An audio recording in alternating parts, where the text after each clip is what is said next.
वेगवेगळ्या एरियातली. आणि तो तुकाराम महाराजांनी मरणाला पण आत्ताच मी गाथेचं एक प्रमाण मला खूप आवडलं, ते तुम्हाला नक्की सांगेल.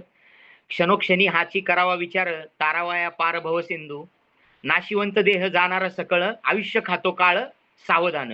म्हणजे हा नाशिवंत देह जाणार आहे, पण आपल्याला हा आयुष्याचा भवसिंधू पार करायचा आहे. आयुष्य खातो काळ सावधान. आपलं आयुष्य पुढं पुढं चाललंय, काळ हे आयुष्य खातोय. पण हेही सांगितले त्यांनी की ह्याच्यासाठी केला होता अट्टाहास, शेवटचा दिस गोड व्हावा. आयुष्यात माणसाने याच्यासाठी जगावं की शेवटचा दिस गोड व्हावा. आणि तुकाराम महाराजांनी मरणाला पण गोड म्हणलंय. आमच्या वडिलांनी जे XYZ मला कधीतरी वाईट काळात शिव्या द्यायचे आणि 100 रुपये द्यायचे.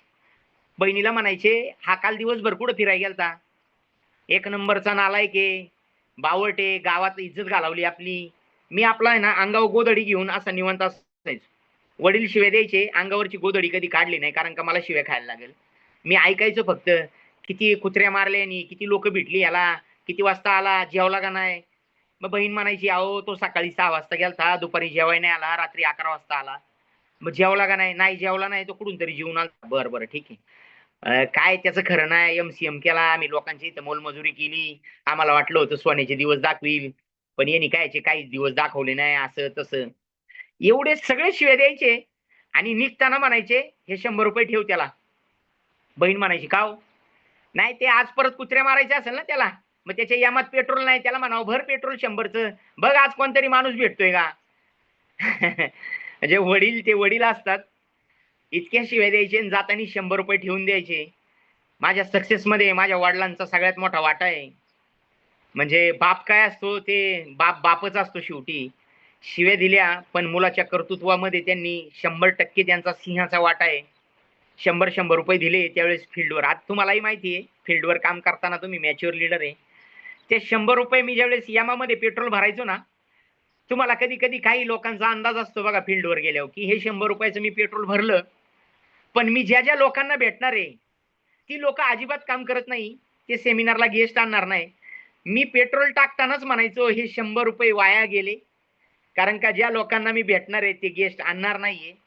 पैसे वाया जाणारे हे तुम्हाला माहित असताना पण पेट्रोल भरणे, जी लोक काम करणार नाहीत हे माहित असताना पण त्या लोकांना भेटणे, ह्यालाच नेटवर्किंग म्हणतात. ह्यालाच खूप जबरदस्त नेटवर्कर म्हणतात. आणि मित्रांनो, ते जर तुम्ही आणलं तर 100% तुम्हाला सक्सेस मधून कोणी रोखणार नाही. वडिलांचे सगळे विधी झाले. आई नाही, आता वडीलही नाही. मला 3 बहिणी आहेत आणि मुलगा आहे, एक मुलगी आहे, मिसेस आहे. वडिलांनी खूप बिझनेसमध्ये साथ दिली. संतोष सरांचे वडील माझ्या घराच्या मागेच आहे. माझं ज्यावेळेस घर झालतं, त्यावेळेस संतोष सरांचे वडील आमच्या इकडं दूध घेऊन यायचे. त्यांच्या घरी म्हशी आहेत. 2 लिटर दूध फक्त मला द्यायचे. त्यांचा काही धंदा नाहीये. पण मी म्हणायचो, भाऊ माझा मुलगा छोटा आहे, दूध घेऊन येत जा तुम्ही. तर ज्या ज्या वेळेस ते किटली घेऊन दूध घेऊन यायचे, त्यांचा सामना माझ्याशीच व्हायचा. ते मला कायम म्हणायचे, "अरे भाऊ", मला गावामध्ये भाऊ म्हणतात, "अरे भाऊ, तुझा बांगला झाला, आमचा कधी होणार? तुझा बांगला झाला, माझा कधी होणार? आमचा कधी होणार? आमचा दादा काय करतो का नाही? आमच्या संतोषकडे पैसे आहे का नाही आहे? त्याला पैसे मिळतात का नाही?" तर मी त्या भाऊंना कायम म्हणायचो, "भाऊ, जेवढा माझा झालाय ना, त्याच्या डबल तुमचा होणार." "हे कसं शक्य आहे?" "भाऊ, आपलं वाक्य लक्षात ठेवा.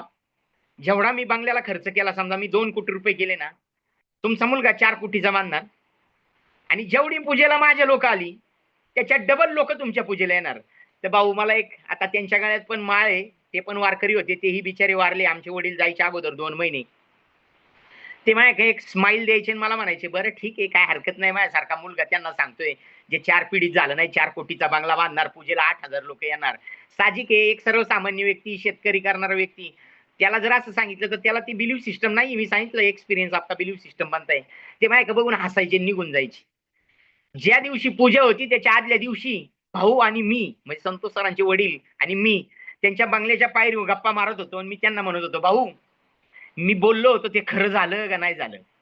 आता किती कोटीचा बंगला? 14 गुंठ्यात बंगला आहे. जर त्या जागेचं आणि बंगल्याचं व्हॅल्युएशन काढलं तर तो 5 कोटीच्या जास्त आहे." भाऊ म्हणले, "आयला तू बोललेलं खरं झालं रे." मी म्हणलं, "आता भाऊ उद्या पूजा आहे. उद्या तुम्हाला लोकं मावणार नाही. तुम्ही कधीच एवढी लोकं आयुष्यात बघितली नसेल. आणि तुम्हाला खोटं वाटेल, माझ्या पूजेला 3,500-4,000 लोकं होती. त्याच्या पूजेला 7 ते 8,000 लोकं होती. म्हणजे आजपर्यंत सांगोलीत कोणी एवढी लोक नाही पाहिली. म्हणजे मित्रांनो, मी तुम्हाला एक एवढंच गोष्ट नक्की सांगेल, नेटवर्किंग लोक कशी घेतात मला माहित नाही, पण मी एकच गोष्ट घेतो, की आयुष्यात एकाचं करिअर करू शकले ना तुम्ही, एकाचं खूप सोडा हो. लाखो लोकांचं करिअर लोक म्हणतात असं तसं. मी सोडा. एक माणसाचं जर करिअर केलं ना तुम्ही, एक माणसाचं, त्याचं पूर्ण पिढी जर तुम्ही बदलली ना, तर 5 पिढ्या पुरेल एवढं पुण्य तुमच्या वाट्याला येऊ शकतं, असं माझं ओपिनियन आहे. एका माणसाचं आयुष्य बदललं तर पुढच्या 5 पिढ्यांना ते पुण्य मिळतं, 5 पिढ्यांना. आणि मित्रांनो, आता तर पैसे खूप कमवले, आज पण खूप पैसे कमवतोय. आमची थॉट प्रोसेस 100% ही आहे, की कोणाच्या लाईफमध्ये कॉन्ट्रिब्युशन करायचं 100%. हां, मात्र हे मत पण नक्की सांगेल, कधी-कधी लोकं निवडताना आपली चूक होते. नेटवर्किंगमध्ये ह्याही गोष्टीला खूप व्हॅल्यू आहे, सिलेक्शन ऑफ पीपल. म्हणजे शिवाजी महाराजांच्या अष्टप्रधान मंडळामध्ये जे पण मंत्री होते ते खतरनाक होते. खतरनाक म्हणजे तुम्ही एक उदाहरण घ्या हिरोजी इंदोलकरांचं. राजे कुठेतरी गुंतलेत आणि रायगड बांधायचा आहे. पैसे नाही म्हणून स्वतःची प्रॉपर्टी विकून रायगड बांधणारा व्यक्ती हिरोजी इंदोलकर. म्हणजे अष्टप्रधान मंडळामध्ये तुमच्याकडे अशी लोक पाहिजे, जी लोक खूप जातीवंत पाहिजे. तुम्ही नसताना पण काम केलं पाहिजे. सिलेक्शन ऑफ पीपल मित्रांनो, माझी नजर म्हणा, माझं नशीब म्हणा, पण जे सिलेक्शन ऑफ पीपल जे माझ्या टीम मध्ये झालं, जी लोक आज माझ्या टीम मध्ये आली, एकदा केलेलं काम मित्रांनो वाया नाही गेलं पाहिजे. माझीही तुम्हाला सर्व लीडर लोकांना रिक्वेस्ट आहे, ज्यावेळेस तुम्ही फील्डवर काम करता, त्यावेळेस एखाद्याच्या लाईफमध्ये कॉन्ट्रिब्युशन करताना सगळ्यांना मदत करायची. कधी कुणाला असं नाही म्हणायचं की तू नाही करणार, हे नाही करणार. पण कुठंतरी एक आपल्याला सिव्हिक सेन्स म्हणू शकतो किंवा कॉमन सेन्स आपल्याला पाहिजे, की ज्या व्यक्तीच्या लाईफमध्ये आपण कॉन्ट्रिब्युशन करायला चाललोय, तो रेग्युलर सेमिनारला येतो का? तो रोज प्लॅन करतो का? त्याला प्रॉडक्ट ट्रेनिंग ऐकायची आवड आहे का? भले त्याच्याकडे क्वालिटी कमी असू दे, नॉलेज पण कमी असू दे, पण तो सरेंडर आहे का? तो लोकांबरोबर बोलताना चांगला बोलतो का? झूम मीटिंगला येतो का? ड्रेस कोड छान घालतो का? 100% सरेंडर. कधी-कधी काय होतं, आपण अशा लोकांना सिलेक्ट करतो, ज्या लोकांना आपण म्हणतो ढकल स्टार्ट गाडी, चल ना सेमिनारला, ये ना सेमिनारला. ठीक आहे, करायला पाहिजे, नाही असं नाही. मी सांगितलं माझे अपलाईन मला ग्राउंडवर न्यायला येत होते. पण त्यांना हे 100% माहीत होतं, प्रवीण 100% खूप खतरनाक आहे, सरेंडर आहे. एकदा त्याला जर बिझनेस क्लिअर झाला, तर त्याच्या काही ॲटिट्यूड आहे, तो काही करू शकतो, कितीही काम करू शकतो. माझे अपलाईन आणि मी कामाची हद काय लेव्हलला असू शकते.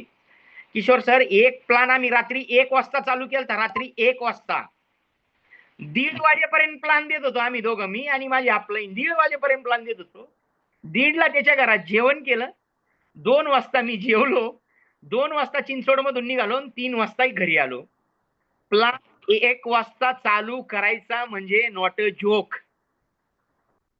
ह्या लेव्हलला आमचं पॅशन होतं मित्रांनो. आज मी म्हणजे वैयक्तिक म्हणजे तुम्ही नशीबवान म्हणा, काही म्हणा, माझ्या लेफ्ट राईट सारखी टीम तुम्ही मान्य करा अगर नका करू. कधी तुम्ही बसा. माझ्या लेफ्ट राईट सारखी टीम आज डायनामिक इव्होल्यूशन मध्ये तुम्हाला बघायला नाही भेटणार. एवढी क्वालिफाईड लोक तुम्हाला डायनामिक इव्होल्यूशन मध्ये बघायला नाही भेटणार. एवढी सिन्सिअर, एवढी कल्चरची लोक. मोठेपणा नाही, मी कुणाला हर्ट नाही करत, पण मला कॉन्फिडन्स आहे. तुम्ही मान्य करा अगर नका करू. अशी टीम तुम्हाला पुढे बघायला नाही भेटणार. आणि ज्या पद्धतीने सिरियसनेस आहे, ज्या पद्धतीने टीमचं कल्चर आहे, तेही तुम्हाला पुढे बघायला नाही भेटणार. हा 5-10% सगळीकडे असतं. मी काय असं 100% परफेक्ट आहे असं नाही म्हणणार. लोकांनी रामात पण दुर्गुण काढलेत. मी तर प्रवीण काळे आहे, मी तर माणूस आहे आणि मलाही देव नाही बनायचं. 100% ड्रॉबॅक्स माझ्यामध्ये पण 10% आहे आणि हे कबूल करायला मला आवडतं. पण ते ड्रॉबॅक्स कसे कमी करता येईल ह्याच्यावरच आपण काम करतोय. कोते सरांना पण ते वडिलांच्या वयाचे तेही मी बोललेल्या वाक्याला 100% मान्य करतील. कोण 100% परफेक्ट नाही. परफेक्ट असतो तर आपण इथं तुकाराम महाराजांच्या मंदिरात जाऊन महाराजांच्या ऐवजी आपणच जाऊन बसलो असतो. त्याच्यामुळं ते काय तुम्ही मान्य करू नका. आपल्याला लोक नावं ठेवणार आणि आपल्याकडेच म्हणतात निंदकाचे घर असावे शेजारी. 100% असलेच पाहिजे. चाणक्याचं वाक्य आहे. तुम्हाला खूप मोठं बनायचं असेल तर खूप जास्त दुश्मन लागतात तुम्हाला. आणि तुम्हाला टोकणारी लोक, हर्ट करणारी लोक प्रत्येक पावलावर पाहिजे. त्याला पॉझिटिव्ह घेतलं पाहिजे. तुम्ही निगेटिव्ह न घेता त्याला पॉझिटिव्ह घेतलं पाहिजे. मित्रांनो, मार्केटमध्ये चांगले वाईट अनुभव आला, निगेटिव्ह नाही व्हायचं. तो आपला शिकण्याचा पार्ट आहे असं म्हणून सोडून द्यायचं. मार्केट रोज फ्रेश आहे. कालचा दिवस वेगळा होता, आजचा दिवस वेगळा आहे. सकाळी उठताना 100% कालच्या दिवसाचा विचार न करता तो मावळलाय. मावळत्याचा विचार नाही करायचा, उगवत्याचा विचार करणारे आम्ही लोक आहोत. कालचा दिवस कसा होता हे माहित नाही. आज सूर्य उगवलाय, आज मार्केट वेगळं आहे, आज आपला अनुभव वेगळा आहे, आज मार्केटमध्ये काहीतरी वेगळं भेटेल. आणि मी फील्डवर कायम सांगतो, माझं एक स्लोगन आहे, जो लीडर फील्डवर जातो त्या लीडरच्या बाबतीत लॉजिक पेक्षा मॅजिक जास्त काम करतं. मी तुम्हाला उदाहरणार्थ पटवून देईन. फील्डवर जो लीडर जास्त काम करतो त्याच्या बाबतीत लॉजिक पेक्षा मॅजिक जास्त काम करतं. ह्याचं उदाहरण तुम्हाला सांगल. समजा उदाहरणार्थ एटीसी कीर्ती मॅडम फील्डवर निघाल्या, सकाळी 9 वाजता निघाल्या. भेटायचं होतं एकाला, तो नाही भेटला, भेटला दुसराच. प्लान ज्याला द्यायचा होता त्यांनी पैसे नाही दिले, ज्याला काही